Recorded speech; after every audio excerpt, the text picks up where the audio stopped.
Hello everyone, नमस्ते सभी को। तो पेपर जैसे बिल्कुल एग्जैक्ट लेवल वाले मॉक टेस्ट में आपका स्वागत है। तो ये हमारा मॉक नंबर 4 रहेगा। हमने ऑलरेडी 3 मॉक कर लिए हैं, तो ये एडुकेटिव पैटर्न बेस्ड रहेंगे और इन मॉक टेस्ट के थ्रू हम एग्ज़ाम में 45 प्लस स्कोर करने का टारगेट रखेंगे। तो चलो स्टार्ट करते हैं। तो पहली प्रॉब्लम हमारी ट्रिग्नोमेट्री के बेस्ड के ऊपर है। तो इस एक्सप्रेशन की वैल्यू हमें निकालनी है। तो देखो कैसे निकालेंगे। तो सिंप्लीफाई करने के लिए मैं क्या करूँगा, सभी को साइन एंड कोस के अंदर कन्वर्ट कर लूँगा, जिससे काटना आसान होगा। ठीक है, तो सबसे पहले देखते हैं कोट को कैसे लिखेंगे। तो कोस थीटा अपोन में साइन थीटा, टेन को साइन थीटा अपोन में कोस थीटा, और ये जो नीचे सेक है इसको मैं क्या लिखूँगा, 1 अपोन में कोस थीटा। फिर इसके बाद में क्या करूँगा, मैं इनका एलसीएम ले लेते हैं। तो इनका एलसीएम लूँगा तो ऊपर क्या होगा, तो ये होगा कोस स्क्वायर थीटा और इधर होगा साइन स्क्वायर थीटा, एंड नीचे मेरे पास क्या बचेगा, साइन इंटू कोस। तो ये आया मेरे पास साइन एंड कोस, और इसको किससे मल्टीप्लाई करूँगा, 1 अपॉन कोस थीटा से। ठीक है, अब हमें ऊपर वाली जो वेरिएबल की वैल्यू है वो पता है, क्योंकि साइन स्क्वायर थीटा प्लस में कोस स्क्वायर थीटा कितना होता है, 1। ये तो हमारे पास स्टैंडर्ड फॉर्मूला होता है। ठीक है, एंड ये जो मेरे पास कोस ये वाला है ये इससे कैंसिल हो जाएगा, तो बचेगा क्या, तो ये बचेगा 1 अपॉन में साइन थीटा। तो इसको क्या लिखूंगा मैं, ये होगा हमारा कोसेक थीटा। ठीक है, तो इस वाली प्रॉब्लम का सॉल्यूशन क्या आएगा, ऑप्शन नंबर 3। ठीक है, तो यहाँ से हम कुछ रिवाइज भी कर लेते हैं।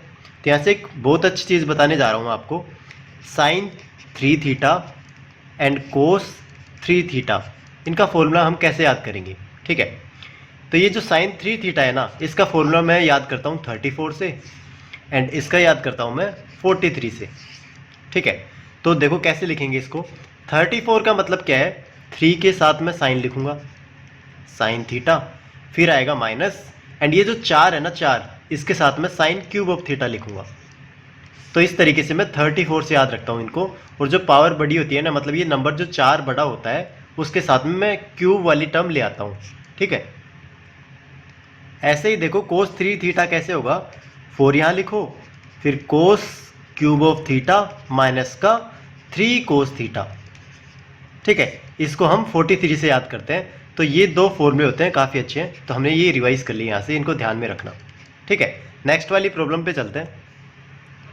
If x and y are positive acute angles such that sine 4x minus का y equals to 1 and cos 2x plus y equals to 1/2, तो हमें वैल्यू फाइंड आउट करनी है कोट x प्लस में 2y की।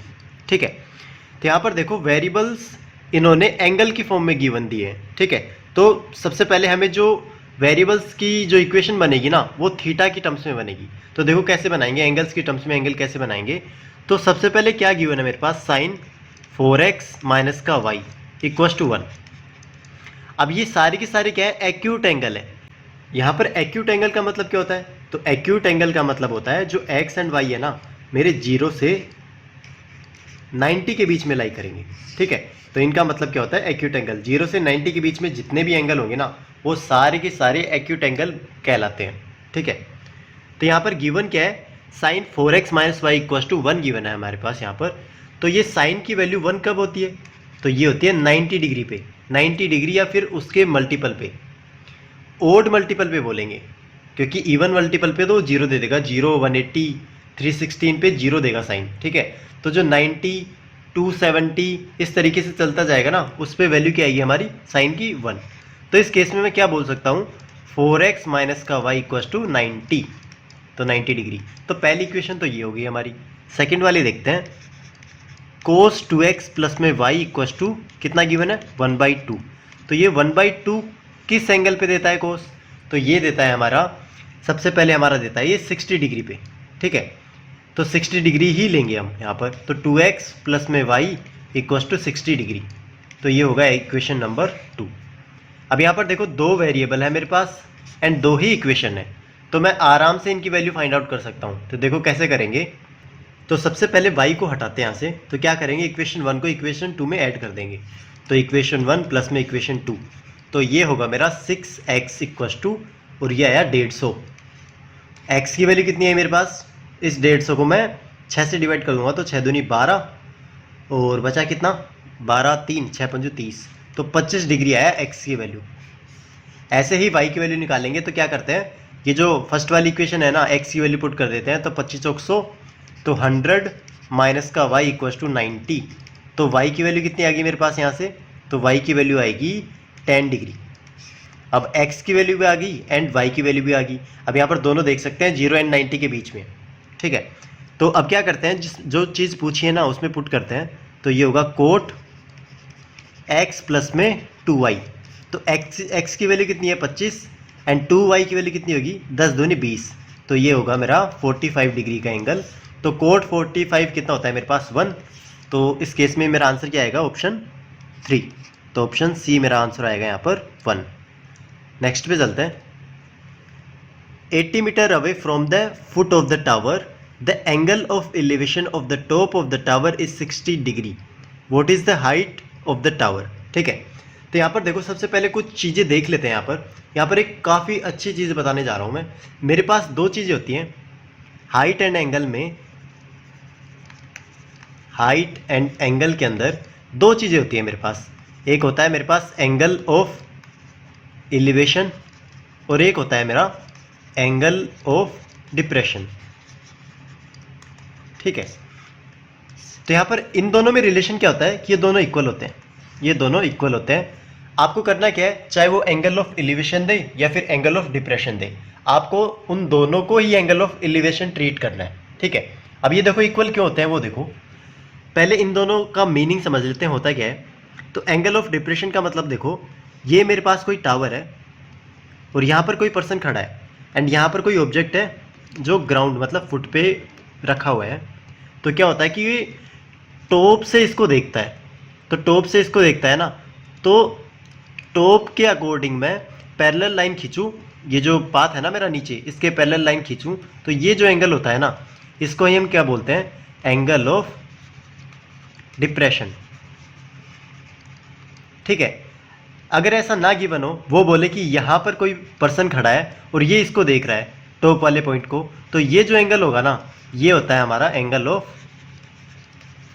एलिवेशन, ठीक है। तो यहाँ पर देखेंगे ये दोनों के दोनों क्या है, पैरेलल लाइंस है। तो ये दोनों के दोनों पैरेलल लाइंस है। तो इस केस में ये जो जेड बन रहा है ना, जेड, ठीक है।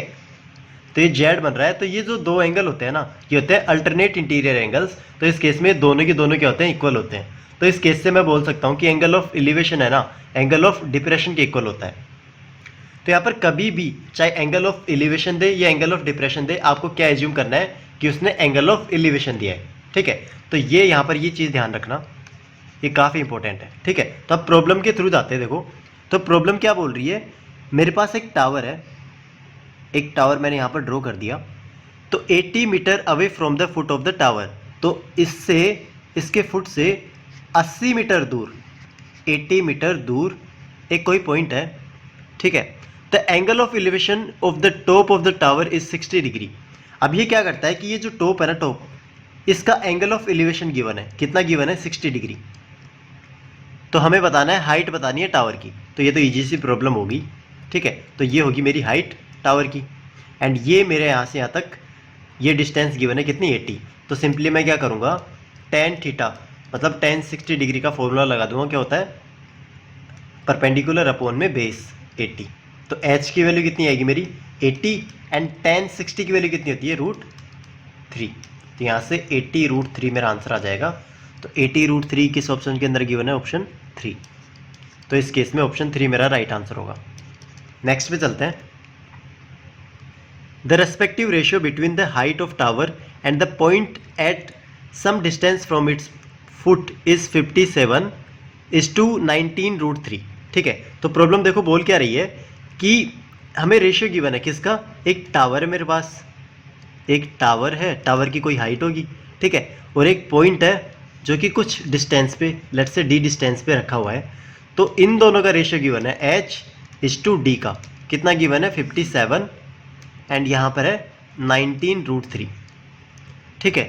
तो what is the angle of elevation of the top of the tower.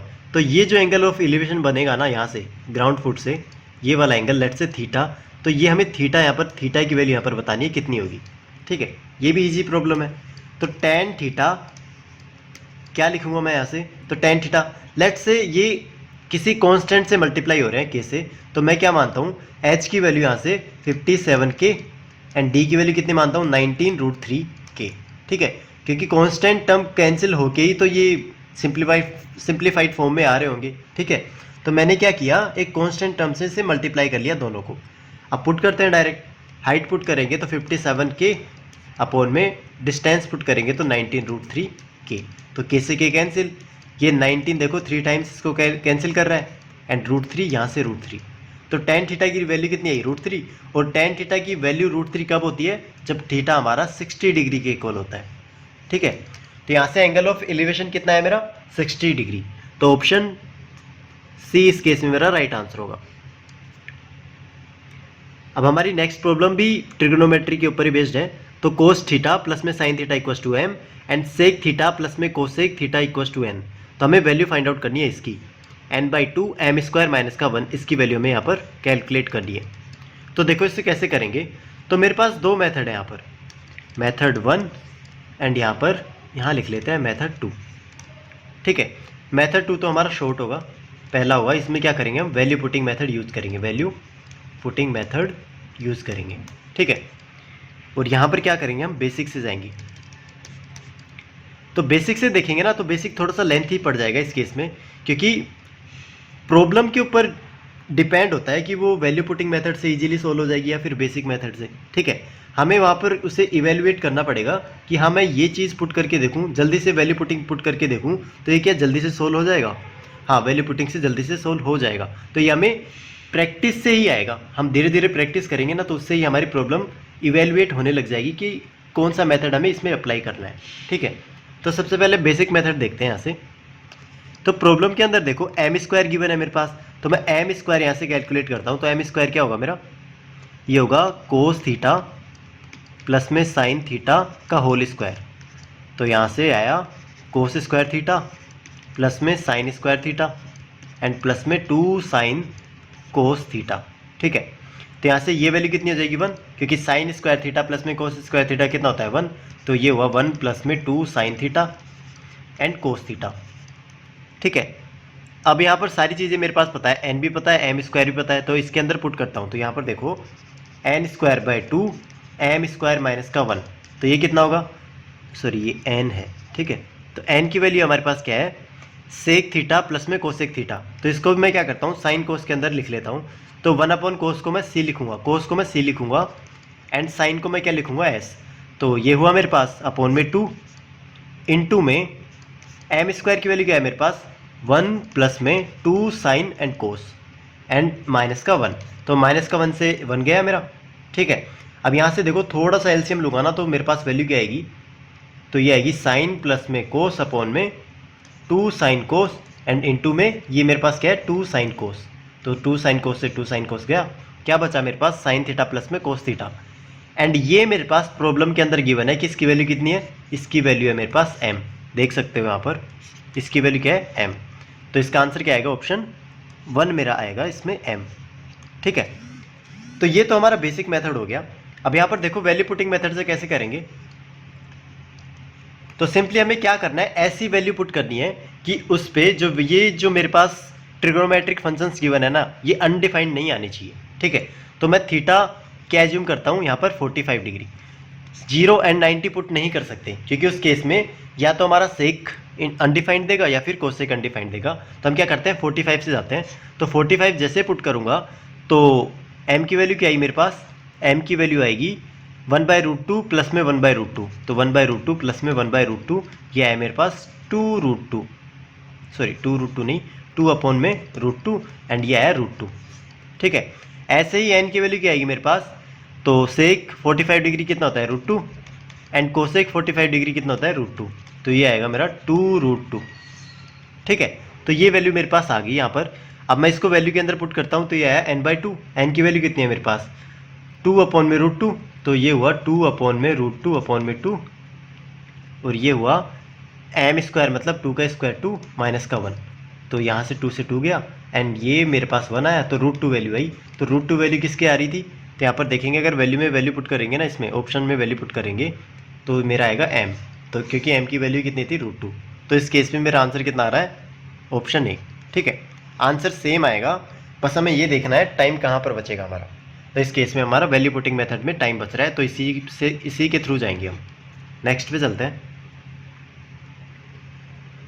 The ratio of alcohol and water in 40 litre of mixer is 5:3। तो क्या बोल रहा है कि 40 लीटर मिक्सर है हमारा, उसके अंदर 5:3 के रेशियो में ये हमारा एल्कोहल एंड वाटर गिवन है। अब ये क्या करता है कि 8 लीटर जो मिक्सर है ना उसको ये हटा देता है और 8 लीटर वाटर ही उसके अंदर डाल देता है। ठीक है, तो 8 लीटर मैं इसमें से हटाऊंगा मिक्सर में से, तो ये मिक्सर मेरा कितना बचेगा, ये बचेगा 32। तो 32 लीटर मेरा बचेगा। तो इसमें एल्कोहल देखो कितना होगा एंड इसमें वाटर कितना होगा, तो 5:3 के रेशियो में एग्जिस्ट कर रहे हैं। तो इन दोनों का टोटल कितना हो मेरा 8 यूनिट किसको रिप्रेजेंट कर रहा है 32 को, तो 8 चौक 32, 1 यूनिट की वैल्यू कितनी है 4। तो ये कितना है, ए की वैल्यू कितनी है, इसको 5 से मल्टीप्लाई करेंगे तो आया मेरा 20 एंड इसको 3 से मल्टीप्लाई करेंगे तो कितना है 12। ठीक है, तो ये मेरे पास 32 लीटर के अंदर ये तो एल्कोहल हो गया 20 लीटर एंड 12 लीटर कितना हो गया पानी। अब जो 8 लीटर इसने हटाया था ना मिक्सर, वो क्या करता है ये वाटर उसमें ऐड कर देता है, तो वाटर कितना हो जाएगा मेरा 20। तो 20 लीटर ही मेरा कितना है एल्कोहल एंड 20 लीटर ही कितना है मेरा वाटर। तो इन दोनों का रेशियो कितना हुआ 1:1 का। तो इस केस में मेरा आंसर क्या आएगा option B 1:1। What is the value of 1056 degree. काफ़ी अच्छी प्रॉब्लम है, देखो इसको सोल्व कैसे करेंगे। तो सबसे पहले हमें वैल्यू किसकी फाइंड आउट करनी है 1056 डिग्री की। इसको सोल्व करने से पहले हमारे पास tan a प्लस बी का फॉर्मूला हमें पता होना चाहिए। वो क्या होता है tan a प्लस में tan b अपॉन में 1 माइनस का tan a into tan b। ठीक है, अब देखो इसको मैं किस तरीके से लिखूंगा, तो ऑप्शन के अंदर देखूंगा ना मैं, तो एक कंपोनेंट मेरा कितना है 11 डिग्री, तो मैं इसमें से एक कंपोनेंट 11 डिग्री बनाने का चाहूँगा। तो यहाँ पर देखो tan, अगर मैं इसमें से 11 डिग्री हटा दूँ तो दूसरा क्या बचा मेरे पास, तो दूसरा बचेगा 56 में से 11 डिग्री गया कितना बचा 45 डिग्री। तो tan a प्लस में b सेम मेरे पास ये इस फॉर्मूले के थ्रू हमने क्या कर लिया, इसको रिप्रेजेंट कर लिया। अब फॉर्मूला अप्लाई करेंगे तो कितना आएगा tan 45 डिग्री प्लस में tan 11 डिग्री अपॉन में 1 minus tan 45 degree and tan 11 degree. तो यहाँ से देखो tan 45 डिग्री की वैल्यू कितनी होती है 1, तो 1 प्लस में tan 11 डिग्री अपॉन में 1 माइनस का tan 11 डिग्री। अब यहाँ से मैं क्या करता हूँ, ये जो tan है ना इसको मैं साइन कोस के अंदर कन्वर्ट कर लेता हूँ, क्योंकि ऑप्शन में हमारे साइन एंड कोस के अंदर गिवन है। तो इसको मैं लिखूँगा 1 प्लस में साइन अपॉन में कोस और इसको 1 अपॉन में साइन अपॉन में कोस। यहाँ पर 11 डिग्री में हटा रहा हूँ अभी के लिए। तो ये होगा एलसीएम लेंगे तो कोस प्लस में साइन अपॉन में नीचे आया कोस माइनस का साइन, एंड जो ऊपर का कोस था एंड नीचे का 1/कोस था ना, वो दोनों के दोनों कैंसिल हो जाएंगे। तो कोस 11 डिग्री ऊपर प्लस आएगा, देखो तो ऊपर प्लस आएगा तो ये आंसर नहीं होगा, ऊपर प्लस आएगा तो ये आंसर नहीं होगा। एंड ऊपर देखो कोस 11 डिग्री प्लस में साइन 11 डिग्री और नीचे कोस 11 डिग्री माइनस का साइन डिग्री। तो ऑप्शन बी मेरा इस केस में राइट आंसर हो। इसमें देखो इसमें साइन इस तरफ लाया हुआ है तो ये गलत होगा। ठीक है, तो ऑप्शन बी इस केस में मेरा राइट आंसर होगा। नेक्स्ट पे चलते हैं। Water flows in a tank 150 metre into 100 metre at the base through a pipe which cross section is 2 dm by 1.5 decimetre. ठीक है, फिर क्या बोल रहा है at the speed of 15 kilometre per hour in what time will the water be 3 metres deep. ठीक है, तो ये प्रॉब्लम हमारी गिवन है। तो प्रॉब्लम को सबसे पहले समझ लेते हैं। तो मेरे पास एक टैंक है और टैंक भी किस फॉर्म के अंदर है, ये जो हमारा रेक्टेंगुलर बेस है ना उसके फॉर्म के अंदर है। तो इस तरीके का कोई टैंक होगा।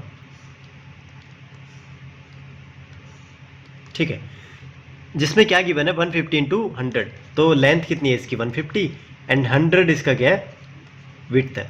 ठीक है, तो ये इसकी डायमेंशन है। अब एक पाइप है, पाइप भी क्या है मेरा रेक्टेंगुलर फॉर्म के अंदर ही है और उसकी क्रॉस सेक्शन एरिया कितना गिवन है, ये 2 dm है एंड ये है 1.5 dm। सबसे पहले ये dm क्या है ये देखते हैं। dm का मतलब होता है डेसीमीटर। तो 1 मीटर के अंदर कितने dm होते हैं, तो ये होते हैं 10 dm होते हैं। ठीक है, तो इसी को मैं ऐसे लिख सकता हूँ 1 dm इक्वल्स टू 1/10 मीटर। ठीक है, तो ये ध्यान रखना, इतना हमें पता चल गया। ठीक है, तो इस पाइप से क्या होता है कि पानी गिरता है और पानी की स्पीड कितनी है यहाँ पर जो स्पीड है वो है मेरे पास 15 kilometre per our, 15 kilometre per our. ठीक है, तो सबसे पहले मैं देखता हूँ कि 1 घंटे के अंदर ये कितना पानी, ये जो पाइप है ना, ये कितना पानी फ्लो करता है। तो 1 घंटे के अंदर देखते हैं। तो 1 आवर के अंदर ये देखो 15 की स्पीड चलता है, 15 किलोमीटर है यहाँ पर। तो 15 किलोमीटर है, इसको मैं क्या करूँ, मीटर के अंदर कन्वर्ट कर लेता हूँ, क्योंकि सारी की सारी जो चीज़ें हैं ना मेरे पास मीटर के अंदर गिवन है। तो ये 15,000 मीटर होगा। ठीक है, तो 15,000 मीटर पानी वो 1 घंटे के अंदर गिराता है। ठीक है, और किस क्रॉस सेक्शन से आता है, 2 DM इंटू 1.5 DM। ठीक है, तो ये इसको मैं मल्टीप्लाई करूँगा 1.5 इंटू में 2 DM। अब यहाँ पर DM है तो इसको भी तो मीटर के अंदर कन्वर्ट करना पड़ेगा। तो मैं क्या करूँगा, 1 DM मेरा कितना होता है 1/10 मीटर, तो 1/10 इंटू 1/10, क्योंकि 2 यहाँ पर DM है ना मेरे पास, तो ये आएगा 100 नीचे। ठीक है, तो 1 घंटे के अंदर इतना पानी इस क्रॉस सेक्शन के थ्रू पास हो जाएगा। ठीक है, तो सोल्व करते हैं इसे। 1 जीरो और आ जाएगी नीचे, तो ये गया। एंड ये कितना हुआ, 15 दूनी 30, 15 3 45, मतलब 450। तो 450 मीटर है ना 1 घंटे के अंदर इस क्रॉस सेक्शन के थ्रू पानी मेरा गिर जाएगा इसके अंदर। ठीक है, इस जो टैंक गिवन है इसके अंदर। अब यहाँ पर क्या बोल रहा है कि हमें बताना है कि 3 मीटर डीप, मतलब इसकी हाइट मेरी कितनी होगी 3 मीटर। इतना पानी इसमें भरने के लिए इसको कितना टाइम लगेगा। तो 1 घंटे के अंदर ये कितना पानी गिरा रहा है 450। तो सबसे पहले मैं क्या करता हूँ, इसका वॉल्यूम निकाल लेता हूँ। तो इसका वॉल्यूम कितना होगा, तो इसका वॉल्यूम होगा 150 इंटू 100 इंटू में 3। ठीक है, क्योंकि L into B into H ही तो होता है एक क्यूबॉइड का मतलब वॉल्यूम निकालने के लिए। ठीक है, तो इतना वॉल्यूम फिल करने के लिए, और किस रेट से फिल कर रहा हूँ मैं 450 से, तो 450 से मैं डिवाइड करूँगा, तो ये तो मेरा जो जितना आ रहेगा ना, यही मेरा इतना टाइम लेगा 3 मीटर डीप फिल करने के लिए।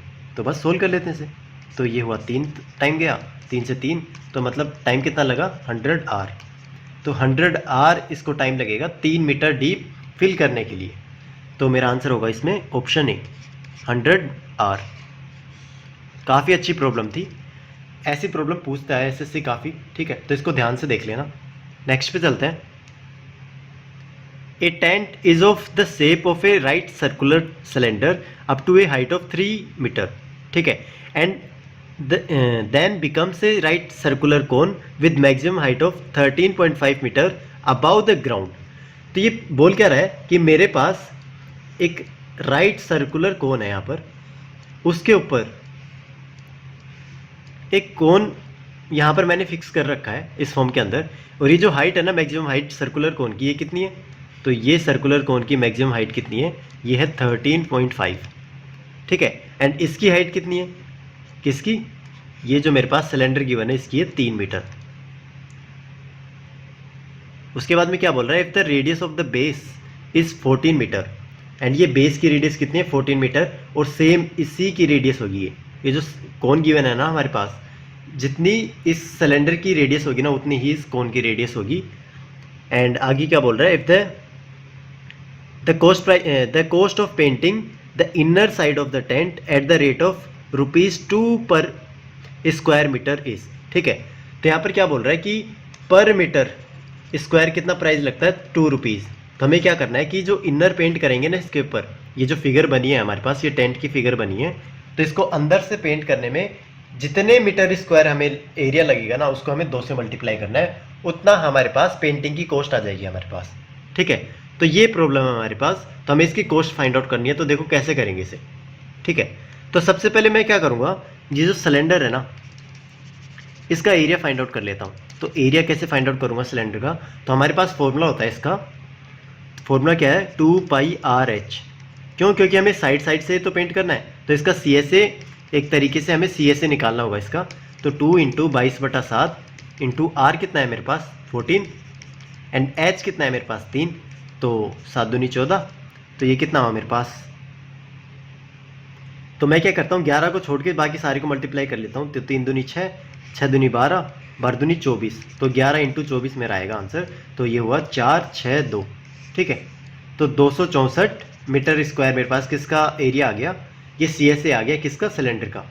ऐसे ही मैं क्या करूँगा, ये जो मेरे पास कोन गिवन है ना कोन, इसका मैं इंटरनल क्या करूँगा CSA निकालना पड़ेगा मेरे को। तो देखो कैसे निकालेंगे, तो CSA निकालने के लिए CSA किसका, कोन का, इसका फॉर्मूला होता है मेरे पास पाई आर एल, बट आर की वैल्यू मेरे पास है नहीं, तो आर कैसे निकालेंगे, सॉरी एल कैसे निकालेंगे। तो एल मेरे पास होता है अंडर रूट में आर स्क्वायर प्लस में एच स्क्वायर, ठीक है। तो आर की वैल्यू कितनी है मेरे पास 14 का स्क्वायर, एंड जो एच है मेरे पास ये कितना है, ये है 13.5 का होल स्क्वायर। तो इसको सोल्व करेंगे ना तो मेरे पास आएगा लगभग 17.5 मीटर के लगभग आएगा। सोल्व करके आप देख सकते हो, ठीक है। मैं इसमें डीप डाइव नहीं कर रहा, आप इसे कैलकुलेट कर सकते हो, कैलकुलेशन है बेसिक, ठीक है। तो इसमें पाई की वैल्यू रखते हैं 22/7, आर कितना है मेरे पास 14 एंड एल कितना है मेरे पास 17.5। तो इसको थोड़ा सोल्व करेंगे, 7 दूनी 14, तो 17.5 को मैं 2 से मल्टीप्लाई करूँगा, कितना है मेरे पास 35, 35 को मैं 2 से मल्टीप्लाई करूँगा 70, तो 11 × 70, तो ये हुआ 770। तो 770 मेरा क्या आया, ये जो कोण है ना इसका CSA आ गया, ठीक है। अब ये दोनों एरिया को मैं ऐड कर देता हूँ, तो दोनों एरिया का सम कितना होगा 264 प्लस में 770, तो ये आया 4, 7 से 13, 1, 7 और 2 और 1 10, 1034 मीटर स्क्वायर मेरा कितना आ गया, ये इंटरनल एरिया आ गया किसका, दोनों का, सिलेंडर प्लस कोन का, ठीक है। अब यहाँ पर प्राइस क्या है पेंटिंग की, तो 2 रुपये लेता है पर मीटर स्क्वायर की। तो इसको मैं क्या करूँगा 2 से मल्टीप्लाई कर दूंगा, तो मेरा टोटल जो इंटरनल पेंटिंग का कॉस्ट आएगा ना वो इस तरीके से कैलकुलेट हो जाएगा। तो ये होगा 802, तो 2068 रुपीज़ लगेंगे अंदर से पेंट करवाने के लिए। तो 2068 कितना है मेरा 2068, तो ऑप्शन सी इस केस में मेरा राइट आंसर होगा, ऑप्शन सी। ये भी काफ़ी अच्छी प्रॉब्लम थी। नेक्स्ट पे चलते हैं। Rahim bought a gift item for ₹510 after getting a discount of 15%, ठीक है। तो रहीम ने क्या किया, एक गिफ्ट खरीदा 510 रुपये का, और वो भी कब, ये प्राइस जो 510 है ये कब है, ये 15% डिस्काउंट के बाद है, ठीक है, मार्क प्राइस के ऊपर। तो इसका मतलब कुछ मार्क प्राइस है उसका, उसने 15% डिस्काउंट दिया और फिर प्राइस कितना हो गया 510। उसके बाद में क्या करता है वो, he sells it 5% above the mark price. तो वो क्या करता है, ये जो मार्क प्राइस था ना इसका 5% बढ़ा के उसको सेलिंग कर देता है। तो एसपी कितना आएगा, इतना आएगा मेरा, ठीक है। तो हमें बताना है उसने एक्चुअल में कितना प्रॉफिट अर्न किया है, ठीक है। तो सबसे पहले मैं क्या करूँगा, एमपी निकालूंगा इसका, क्योंकि एमपी निकालूंगा उसी के बाद में तो मैं एसपी निकाल पाऊंगा। तो एमपी निकालते हैं। तो एमपी है मेरा, उस पर उसने 15% का डिस्काउंट दे दिया, तो 15% का डिस्काउंट दे दिया तो प्राइस एक्चुअल लगा कितना, तो वो लगा मेरा 85%, ठीक है। तो 85% लगा, और 85% की वैल्यू कितनी है 510।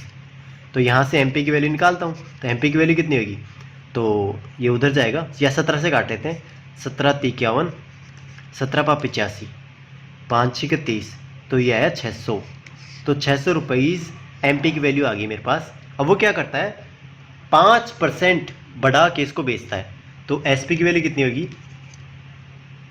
तो एसपी की वैल्यू आएगी यहाँ पर 600, और इसका 5% बढ़ाऊंगा तो 105/100, तो ये 0 से 0 गया, तो 630। तो 630 रुपीज़ क्या हुआ उसका एसपी की वैल्यू होगी, ठीक है।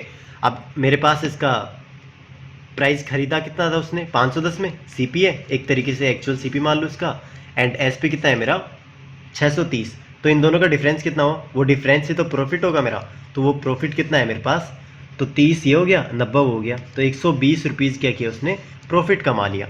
तो 120 रुपीज़ उसने प्रॉफिट कमा लिया। तो इस केस में हमें वही निकालना था कि प्रॉफिट उसने कितना अर्न किया है।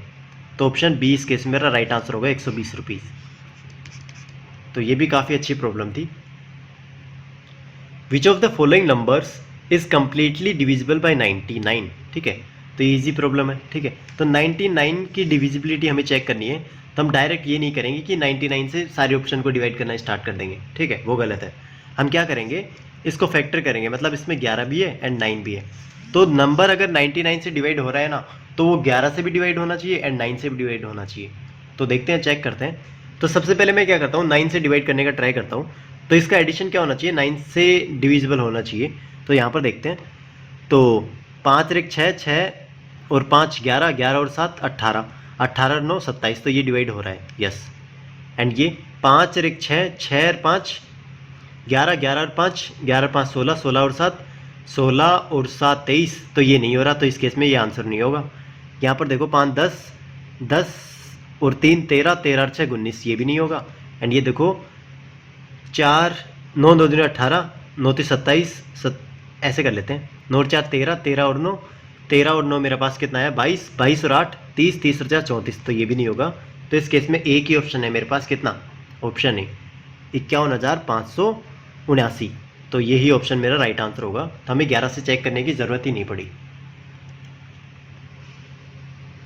अब यहाँ पर देखो एक और ट्रिग्नोमेट्री से रिलेटेड प्रॉब्लम है, वो क्या है, कोस सी प्लस में cos D equals to x. तो हमें वैल्यू बतानी है यहाँ पर, एक्स की वैल्यू क्या होगी।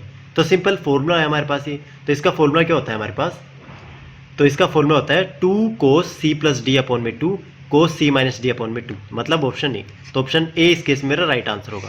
ठीक है, यहाँ से कुछ चीज़ें और रिवाइज कर लेते हैं हम। देखो तो यहाँ पर बताओ, साइन सी प्लस में साइन डी का फॉर्मूला क्या होगा, साइन सी माइनस में साइन डी का फॉर्मूला क्या होगा। एंड ये तो हमने देख लिया, cos C plus cos D, and cos C minus cos D, इसका फॉर्मूला बताओ क्या होगा यहाँ पर। ठीक है, तो सबसे पहले साइन सी प्लस में साइन डी का देखते हैं। तो ये होगा 2 sine C plus D by 2, और यहाँ आएगा cos C minus D by 2। ऐसे ही साइन सी माइनस डी में क्या होगा, बस सिंपली क्या करना होगा, साइन की जगह कोस पुट कर देंगे एंड कोस की जगह साइन। तो ये होगा 2 cos C plus D by 2, and ये आएगा sine C minus D by 2। ठीक है, ये थोड़ा सा डिफरेंट होता है, कौन सा, कोस सी माइनस कोस डी। ठीक है, तो जो डिफरेंट होता है एग्जाम में वही पूछा जाता है, तो इसको थोड़ा सा ध्यान दे के देख लेना। तो इसका फॉर्मूला क्या होता है, 2 माइनस का 2, ये होगा sine C plus D by 2, and ये होगा साइन सी माइनस का डी बाई 2। ठीक है, एक फॉर्मूला तो ये होता है, और अगर मैं इस माइनस को अंदर लेके जाऊं तो दूसरा फॉर्मूला क्या बन जाएगा, 2 sine C plus D by 2, and ये होगा साइन डी माइनस का सी बाई 2। ठीक है, डी माइनस का सी बाई 2। ये मैंने क्यों लिखा, माइनस अंदर क्यों लग गया, क्योंकि मेरे को पता है साइन माइनस का ए इक्वल्स टू माइनस का साइन ए होता है। ठीक है, माइनस को बाहर एंड अंदर ले सकते हैं हम।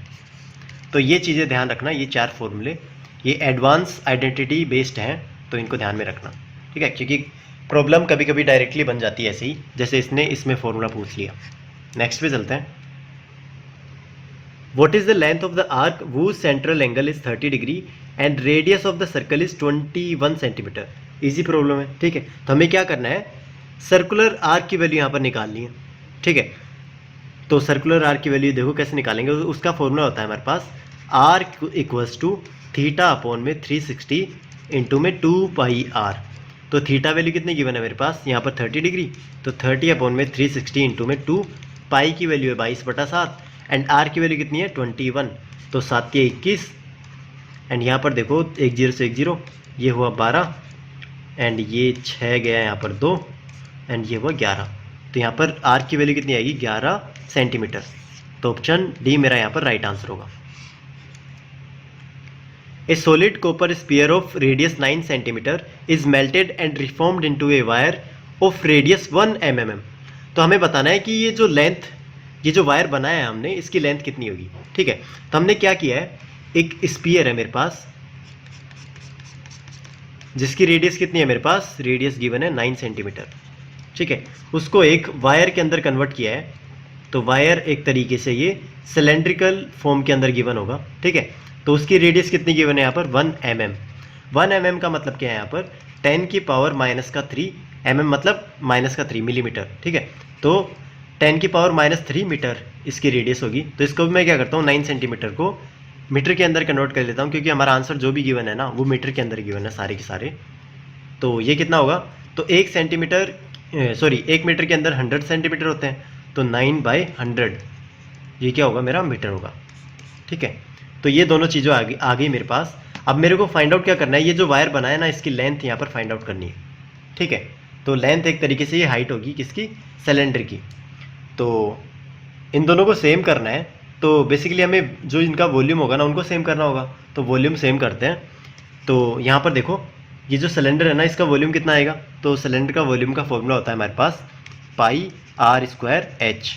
ठीक है, ये किसके इक्वल होगा, ये जो स्पीयर है ना इसके वॉल्यूम, तो ये जो स्पीयर है इसका वॉल्यूम कितना होता है 4/3 πr3। तो यहाँ पर पाई से पाई गया। ठीक है, ये R डिफरेंट है, ये ध्यान रखना। इसको R1 पुट कर देता हूँ एंड इसको R2। अब वैल्यू पुट करते हैं यहाँ से, तो H equals to 4/3 and R कितना है मेरे पास यहाँ पर 9/100 इंटू में 9/100 इंटू में 9/100। और नीचे मेरे पास क्या गिवन है R1 स्क्वायर मतलब 10⁻³ मतलब 1/1 2 3 इंटू में 1/1 2 3। तो यहाँ से देखो 6 जीरो मेरे पास ऊपर है एंड ये 6 जीरो नीचे है तो कैंसिल हो जाएगा एंड यहाँ से काटेंगे तो 3 3 9। बस हमें क्या करना है मल्टीप्लाई करना है किसको 4 इंटू 3 इंटू में 9 9 81 और ये कितना हुआ 12।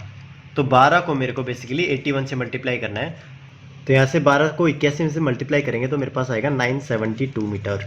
तो 972 मीटर मेरा क्या आएगा आंसर यहाँ पर। तो ऑप्शन डी इस केस में मेरा राइट आंसर होगा।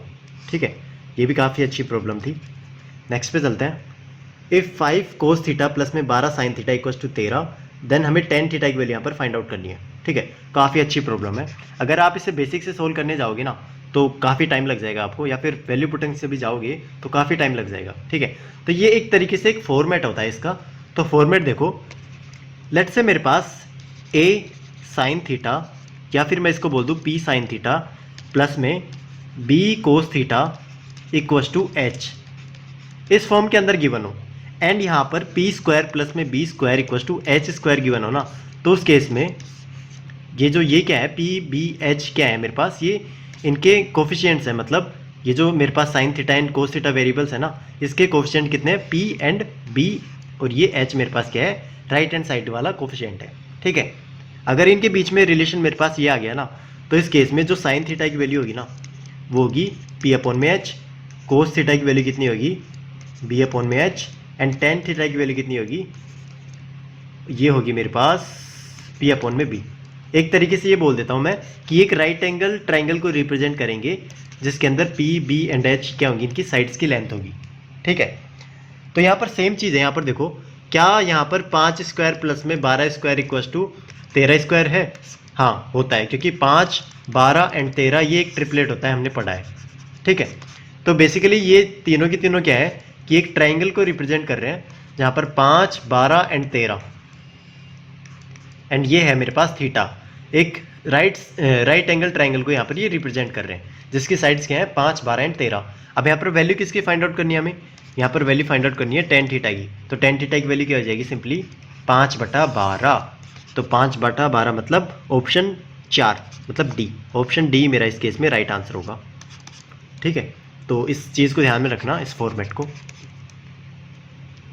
इफ टेन थीटा इंटू में cos 60 degree is equals to √3/2 then the value of sin theta minus का 15 डिग्रीज।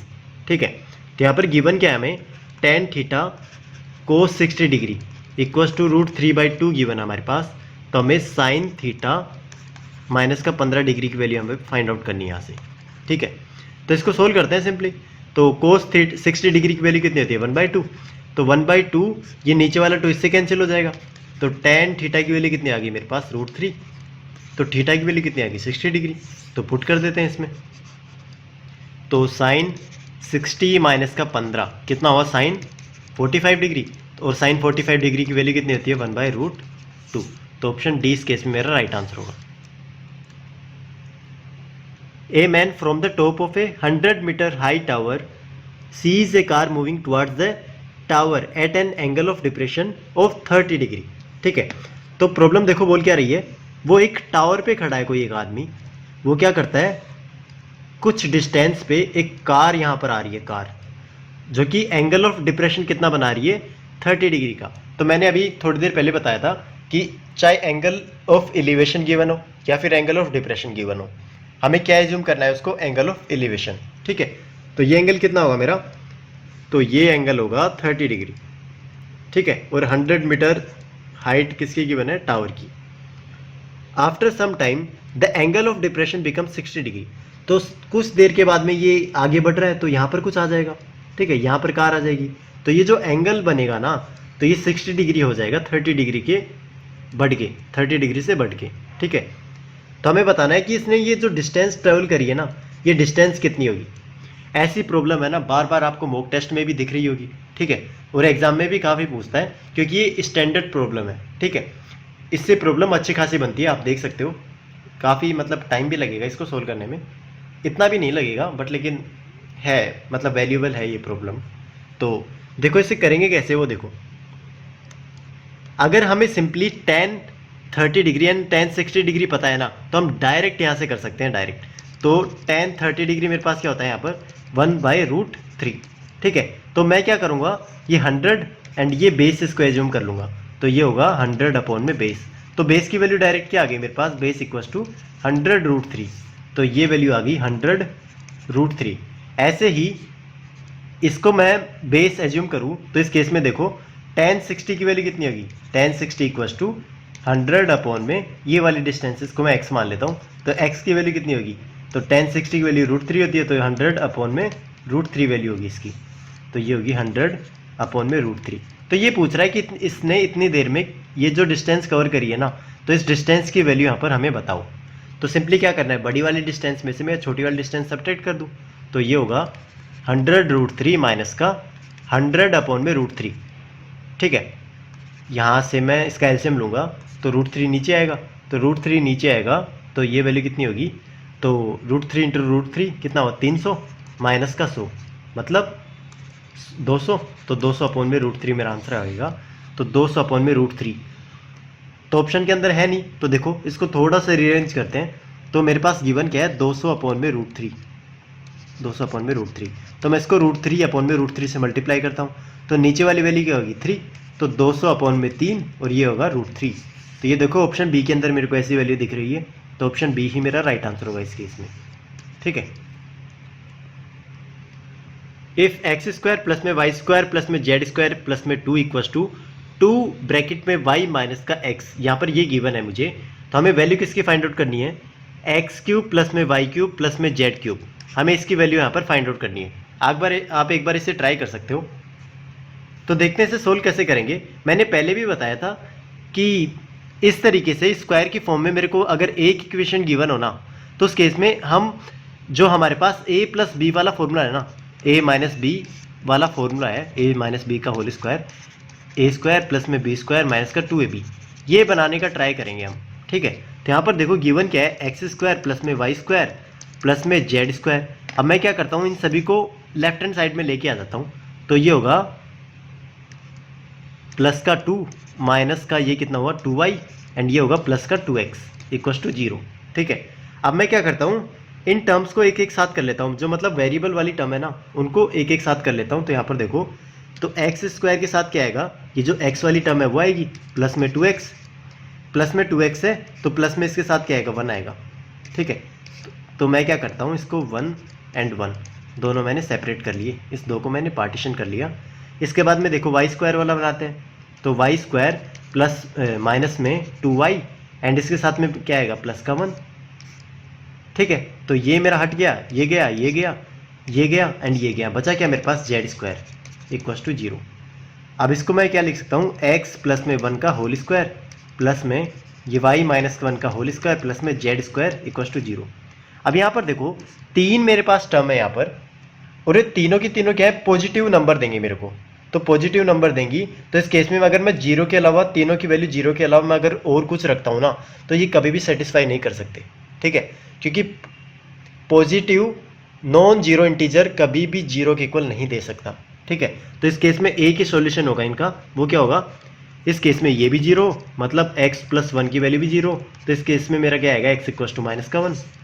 ऐसे ही y माइनस 1 की वैल्यू 0 माइनस 1 इक्वस टू 0, तो ये हुआ y की वैल्यू 1 आई। एंड ऐसे ही ये z² की वैल्यू 0, तो मतलब z की वैल्यू 0 होगी। तो ये 3 वैल्यू मेरे पास आ गई x y z की। अब सिंपली हमें क्या कैलकुलेट करना है, x³ प्लस में y³ प्लस में z³, तो इसका क्यूब करते हैं माइनस का 1, इसका क्यूब करते हैं प्लस का 1 एंड इसका क्यूब करते हैं 0, तो ये वैल्यू कितनी आई मेरे पास 0। तो ऑप्शन ए इस केस में मेरा राइट आंसर होगा, ठीक है। काफ़ी अच्छी प्रॉब्लम थी। What is the slope between the lines y minus √3x minus का 5 equals to 0 and √3y minus का x प्लस में 6 इक्वस टू 0। तो इसके बीच में हमें दो लाइंस के बीच में स्लोप फाइंड आउट करना है, ठीक है। तो कोऑर्डिनेट ज्योमेट्री से रिलेटेड प्रॉब्लम है, काफ़ी अच्छी प्रॉब्लम है और काफ़ी ज़्यादा चांस है कि एग्जाम के अंदर ये पूछी जाए, क्योंकि वियर्ड प्रॉब्लम पूछ रहा है वो, तो इसके काफ़ी ज़्यादा चांस हो जाते हैं कि ऐसी प्रॉब्लम वो पूछे एग्जाम के अंदर।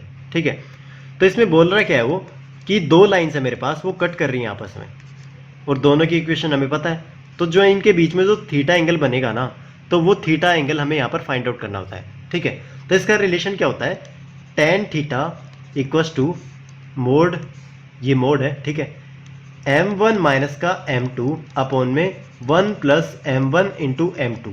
तो ये मेरे पास स्टैंडर्ड फॉर्मूला होता है अगर दो लाइन का स्लोप मेरे पास गिवन हो। यहाँ पर m1 एंड m2 क्या है, दोनों लाइन के स्लोप है रेस्पेक्टिवली। ठीक है, तो मैं क्या करता हूँ, पहली लाइन का स्लोप निकालता हूँ यहाँ से। तो इसका स्लोप क्या होगा, तो स्लोप हमें पता है यहाँ से y माइनस का √3x माइनस का 5 इक्वस टू 0, या फिर मैं ऐसे बोलूँ कि y is equals to M X plus C की टर्म्स में लेके आऊँगा ना, तो ये जो मेरा m होगा यही मेरा स्लोप होगा। या फिर एक तरीके से और बोलते हैं इसे, अगर मेरे पास स्टैंडर्ड, ये तो पहला मेथड हो गया। एंड सेकंड मेथड देखो, अगर मेरे पास ax प्लस में by प्लस में c इक्वस टू 0 गिवन हो ना, तो स्लोप की वैल्यू क्या होती है, माइनस का a अपॉन में b। तो ये स्लोप की वैल्यू होती है मेरे पास यहाँ पर। ठीक है, तो सिंपली क्या करूँगा, इसकी स्लोप की वैल्यू निकालूंगा ना, तो m1 इक्वस टू माइनस का a अपॉन में b यहाँ पर पुट करूंगा। तो माइनस का a मतलब a क्या है यहाँ पर, x का जो कोफिशिएंट है ना उसकी वैल्यू। तो x का कोफिशिएंट क्या है मेरे पास, √3। ठीक है, तो इसकी वैल्यू क्या आएगी, माइनस √3 उठाऊंगा तो माइनस माइनस कैंसिल, तो √3। और b की वैल्यू क्या है मेरे पास 1, तो 1। तो m1 की वैल्यू क्या आएगी मेरे पास, √3। ऐसे ही m2 की वैल्यू निकालूंगा, तो m2 की वैल्यू देखो यहाँ पर √3y माइनस का x प्लस 6 इक्वस टू 0, ये इक्वेशन है मेरे पास। तो माइनस का a अपॉन में b करूंगा, तो माइनस का a मतलब a क्या है मेरे पास यहाँ पर, x का कोफिशिएंट है कितना है, माइनस का 1। तो माइनस माइनस कैंसिल 1 आया मेरे पास। एंड यहाँ पर b की वैल्यू देखो, b की वैल्यू क्या होगी, √3। तो √3 पुट करेंगे यहाँ पर। तो यहाँ पर m2 की वैल्यू कितनी आ गई मेरे पास, 1 अपॉन में √3। तो यहाँ पर दोनों मेरे पास m1 एंड m2 की वैल्यू आ गई। तो पुट करते हैं इसके अंदर टेन थीटा के अंदर। तो टेन थीटा इक्वस टू ये आएगा मेरे पास √3 माइनस का 1 अपॉन में √3 अपॉन में 1 प्लस में √3 इंटू में 1 अपॉन में √3। तो ये √3 से √3 कैंसिल। एंड ऊपर वाला देखो, तो इसका एलसीएम लूँगा मैं, तो ये √3 इंटू √3 3 माइनस का 1 अपॉन में 2√3 ये आया मेरे पास। एंड ये कितना आएगा, 2 अपॉन में 2√3, तो 2 से 2 कैंसिल। तो टेन थीटा की वैल्यू कितनी आ गई मेरे पास, तो टेन थीटा की वैल्यू आ गई 1 अपॉन में √3। एंड टेन थीटा √3 कब होता है मेरे पास, 1 अपॉन √3, जब थीटा डिग्री का एंगल कितना हो, 30 डिग्री। ठीक है, बट इसने पूछा क्या है कि स्लोप ही पूछा है दोनों के बीच में। तो स्लोप क्या आता है, वो टेन की वैल्यू ही होती है। तो मतलब 1 अपॉन √3 मेरे पास क्या हुआ यहाँ पर आंसर होगा। तो 1 अपॉन √3 मतलब ऑप्शन बी। तो ऑप्शन बी इस केस में मेरा राइट आंसर होगा। ठीक है, the external bisector of angle ABC of triangle ABC intersects the straight line through A and passes to parallel to BC at the point D। ठीक है, and angle ABC की value हमें given है 50 degree. तो हमें बताना है ADB की कितनी वैल्यू होगी। ठीक है, तो सबसे पहले फिगर फॉर्म करते हैं। तो यहाँ पर गिवन है मेरे पास ABC, एक एंगल गिवन है, एक ट्राइंगल गिवन है AB एंड C। ठीक है, अभी क्या बोल रहा है कि external bisector of angle ABC। तो एंगल ABC, तो एंगल ABC ये हुआ, तो इसका एक्सटर्नल बाइसेक्टर कौन सा हुआ, तो ये अगर इसका एक्सटर्नल एंगल हुआ ना, तो इसको मैं बाइसेक्ट कर दूं इस एंगल को दो पार्ट के अंदर, तो ये इसका एक्सटर्नल बाइसेक्टर हुआ। तो ये चलता जाएगा। ठीक है, फिर क्या बोलता है कि एक स्ट्रेट लाइन A से पास हो एंड पैरेलल हो किसके, BC के। तो यहाँ से देखो, इसके पैरेलल में लाइन खींचूंगा तो इस तरीके से कोई लाइन आएगी। ठीक है, तो BC एंड ये A से जो पास होने वाली लाइन, ये इस पॉइंट को D पे मीट करेगी। ठीक है, इस लाइन को D पे मीट करेगी। तो ये लाइन है ना, ये लाइन इसके पैरेलल है, किसके, BC के पैरेलल है। और हमें गिवन क्या है, ABC की वैल्यू कितनी गिवन है, ABC की वैल्यू है 50 डिग्री। तो हमें वैल्यू बतानी है इसकी, x मान लेते हैं इसको, x डिग्री। तो इसकी वैल्यू हमें यहाँ पर फाइंड आउट करनी है। ठीक है, तो ये हमारी प्रॉब्लम है। तो देखो कैसे करेंगे इसे। तो सिंपली हमें पता है ये 50 डिग्री है, तो ये जो एक्सटर्नल एंगल है ना, इसकी वैल्यू कितनी होगी। तो सिंपली हम क्या करेंगे, ये जो एंगल होता है ना, ये लाइन होती है, ये सप्लीमेंट्री होती है। तो जो एक्सटर्नल एंगल है वो उसकी वैल्यू कितनी होगी, तो 180 माइनस का 50 डिग्री। तो ये हुआ 130 डिग्री। एंड इसका हाफ कर दूंगा, क्यों, क्योंकि ये बाइसेक्ट कर रहा है ना ये लाइन BD। तो इसका हाफ करूंगा तो 130 अपॉन में 2 मतलब 65 डिग्री। तो ये वैल्यू कितनी आई मेरे पास 65 एंड ये कितनी आई 65। अब यहाँ पर एक चीज़ और देखो, उसने क्या बोला है कि ये जो BC है ना, BC AD के पैरेलल है। तो ये AD के पैरेलल है, तो ये देखो ये जो लाइन है ना, ये लाइन, ये मेरे पास ये दो एंगल Z बना रहे हैं, ठीक है, इंटरनल अल्टरनेट इंटीरियर एंगल्स बना रहे हैं। तो इस केस में अगर इसकी वैल्यू 50 है ना, तो इसकी वैल्यू भी कितनी होगी 50। तो इसकी वैल्यू हम आसानी से निकाल सकते हैं। कैसे? क्योंकि एक ट्राइंगल के तीनों एंगल्स का सम कितना होता है 180 डिग्री। तो एंगल ADB की वैल्यू कितनी होगी, सिंपली 180 में से 60 घटाएंगे एंड 50 घटाएंगे, तो ये आएगा मेरा 70 डिग्री। 70 आ रहा है ना, 6 5 11, हाँ 70 डिग्री आ रहा है। तो 70 तो है नहीं ऑप्शन में, कुछ गलती कर दी क्या हमने, सॉरी 65 डिग्री है।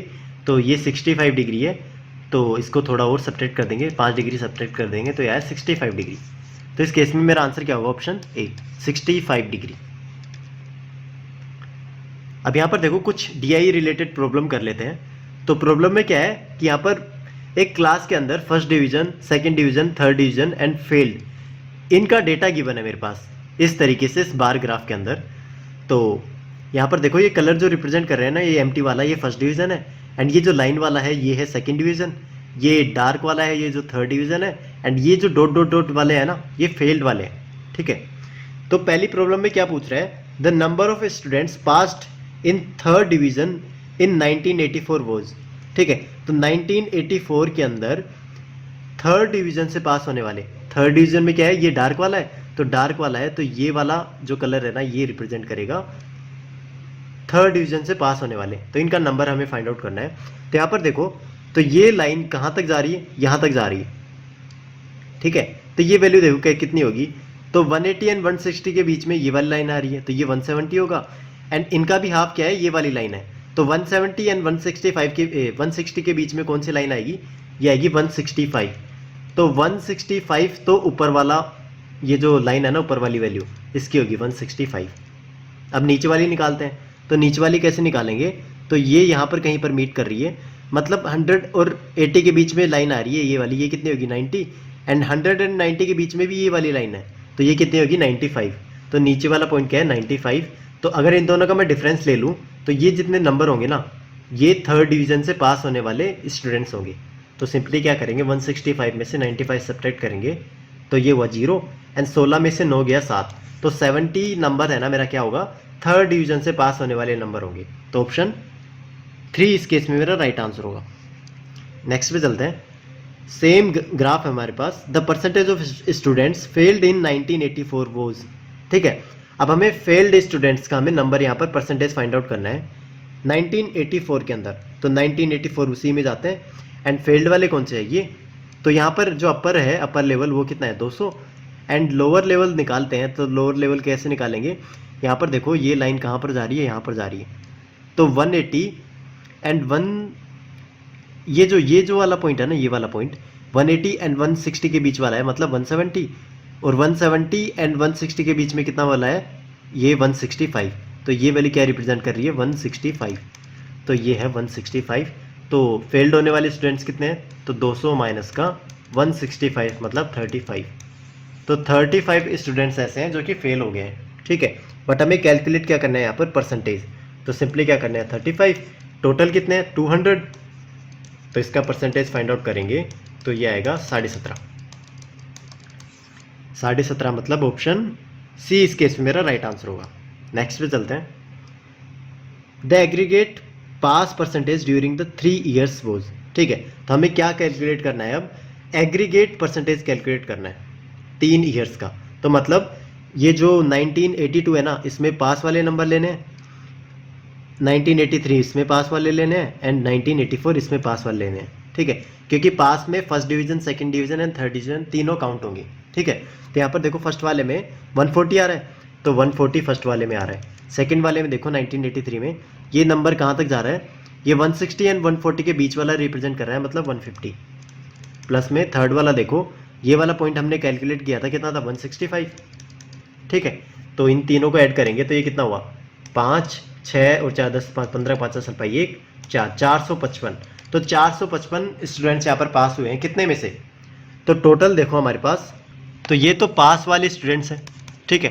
अब टोटल वाले देखो, टोटल कैसे कैलकुलेट करेंगे, तो टोटल यहाँ पर देखो ये कितना है 170, एंड ये कितना है, सॉरी ये कितना है, ये है मेरे पास 190, एंड जो थर्ड वाला है मेरे पास कितने हैं 200।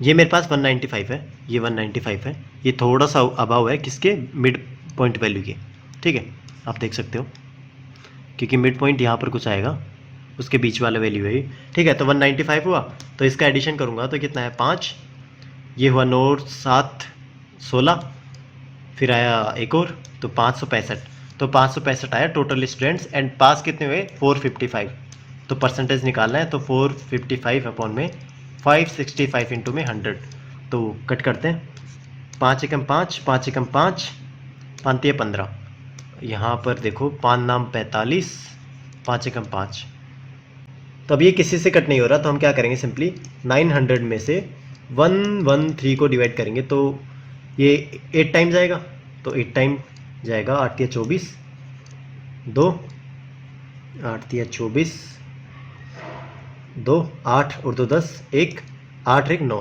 तो 904, मतलब 6 बचा, 0 आया, फिर उसके बाद में 0 आया, फिर पॉइंट लगाएंगे, फिर 0 लगाएंगे, तो 80 के लगभग कुछ आ रहा है, तो 80 एक ही ऑप्शन में हमारे पास, 80 सही 60, हाँ 60 बचा था ना, 80 सही 60 बाई 113%, तो ऑप्शन सी इस केस में मेरा राइट आंसर होगा, ऑप्शन सी, ठीक है। नेक्स्ट पे चलते हैं। The percentage of students passed in first division in 1982 was, 1982 के अंदर फर्स्ट डिवीजन से पास होने वाले स्टूडेंट्स का हमें परसेंटेज निकालना है, ठीक है। तो 1982 फर्स्ट डिवीजन वाला कौन सा रिप्रेजेंट कर रहा है, ये वाइट वाला, मतलब ये वाला, ठीक है। तो कितने स्टूडेंट्स हैं, ये 20, तो 20 स्टूडेंट्स हैं, टोटल कितने हैं मेरे पास, ये है टोटल हमने निकाला था, ये 160 एंड 180 के बीच में कितना नंबर है, ये 170, तो 170 टोटल है, तो 100 में परसेंटेज निकालना है, तो इंटू 100, तो 0 से 0 गया, तो 200 को मैं 17 से डिवाइड करूँगा, तो ये हुआ 17 एकम 17, 3 आया मेरा, 0 17 दूनी 34 नहीं जा रहा, 17 एकम 17 वन टाइम ही जा रहा है, तो 11 समथिंग कुछ आंसर आएगा मेरा, तो 11 समथिंग मतलब ऑप्शन ए की गिवन है, ऑप्शन डी, तो ऑप्शन डी मेरा इस केस में राइट आंसर होगा, ठीक है। तो आज की लास्ट प्रॉब्लम करते हैं। The percentage of students pass in 1982 was, तो 1982 में परसेंटेज निकालना है किसका, जो पास हुए, तो पास में कौन कौन आएंगे, first division, second and third, तो यहाँ पर ये वाला डेटा, तो यहाँ पर ये वाला डेटा कितना है 140, तो 140 पास हुए हैं कितने में से, 170 में से, तो सिंपली इसका परसेंटेज निकालना है, तो 1400 को मैं 17 से डिवाइड करूँगा, तो 17 कितने टाइम जाएगा ये, तो 17 को मैं 6 से 7 से डिवाइड करता हूँ, 7 4 11, 119, तो ये एक टाइम और जाएगा, मतलब 8 टाइम जाएगा, तो 856, 5 8 5 13, ठीक है। तो 8 के अंदर एक ही ऑप्शन है मेरा 82 सही 6/17, तो इस केस में यही राइट आंसर होगा मेरा, तो ऑप्शन डी मेरा यहाँ पर राइट आंसर होगा। तो आज के लिए इतना ही, आई होप आप सभी को मज़ा आया होगा, और कभी भी हाँ बर्डन लेके पढ़ो मत, बर्डन लेने से कुछ होने वाला भी नहीं है, सारी चीज़ें पैरेलल चलती रहेंगी, बस आप अपना जो पढ़ाई वाला रूटीन है उसको कंटिन्यू रखो। तो थैंक यू एवरीवन।